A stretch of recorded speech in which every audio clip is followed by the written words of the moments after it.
આગામી 3 દિવસ કયા જિલ્લાઓમાં ભારેથી અતિ ભારે વરસાદ પડશે? કઈ નવી હવામાન સિસ્ટમના કારણે 30 જુલાઈ સુધી વરસાદી માહોલ રહેશે? શું અમદાવાદ, વડોદરા અને ખેડા સહિતના શહેરોમાં ફરી જળબંબાકાર જેવી સ્થિતિ સર્જાઈ શકે? કયા જિલ્લાઓમાં અત્યાર સુધી સિઝનનો 90%થી વધુ વરસાદ પડી ચૂક્યો છે? ચાલો જાણીએ આગામી 3 દિવસ ગુજરાતમાં વરસાદ ક્યાં સૌથી વધુ ત્રાટકશે. નમસ્કાર, ગુજરાતમાં આપનું સ્વાગત છે. ગુજરાતમાં ચોમાસાએ હવે પોતાનું સૌથી વિકરાળ સ્વરૂપ બતાવવાનું શરૂ કર્યું છે.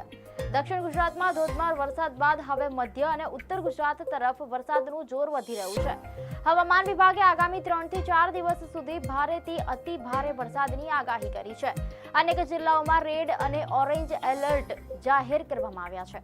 છેલ્લા 24 કલાકમાં અનેક તાલુકાઓમાં 15 થી 20 ઇંચ સુધી વરસાદ નોંધાતા જનજીવન પ્રભાવિત થયું છે.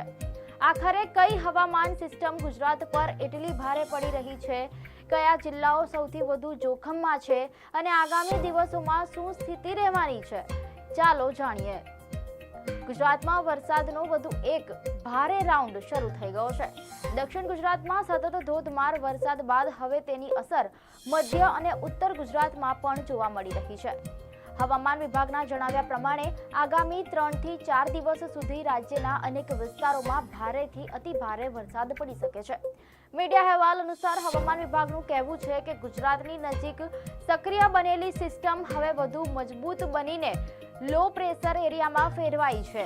આ સિસ્ટમ પશ્ચિમ અને દક્ષિણ તરફ નમેલી હોવાથી રાજ્યમાં ભારે વરસાદ માટે અનુકૂળ સ્થિતિ સર્જાઈ છે. તેની અસર 30 જુલાઈ સુધી યથાવત રહેવાની સંભાવના છે. દર્શક મિત્રો, માત્ર એક જ સિસ્ટમ નહીં પરંતુ અનેક હવામાન પરિબળો એક સાથે સક્રિય બન્યા છે. દક્ષિણ પૂર્વ રાજસ્થાન અને ઉત્તર પશ્ચિમ મધ્યપ્રદેશ ઉપર અપર એર સાયક્લોનિક સર્ક્યુલેશન છે.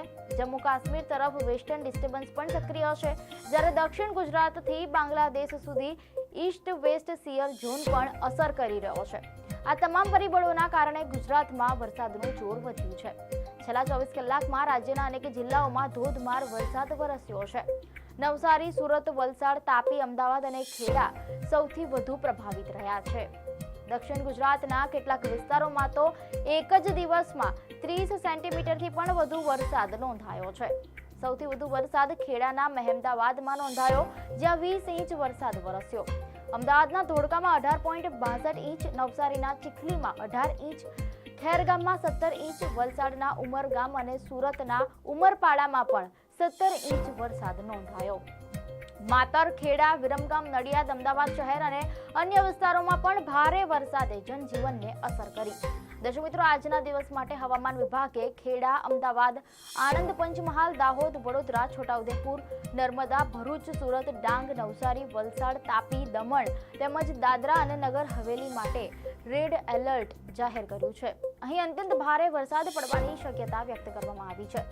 તે ઉપરાંત મહેસાણા, ગાંધીનગર, સાબરકાંઠા, અરવલ્લી, મહીસાગર, સુરેન્દ્રનગર અને ભાવનગરમાં ઓરેન્જ એલર્ટ જાહેર કરવામાં આવ્યું છે, જ્યારે બનાસકાંઠા, પાટણ, અમરેલી, ગીર સોમનાથ, બોટાદ અને દીવ સહિતના વિસ્તારોમાં યલો એલર્ટ સાથે ભારે વરસાદની આગાહી કરવામાં આવી છે.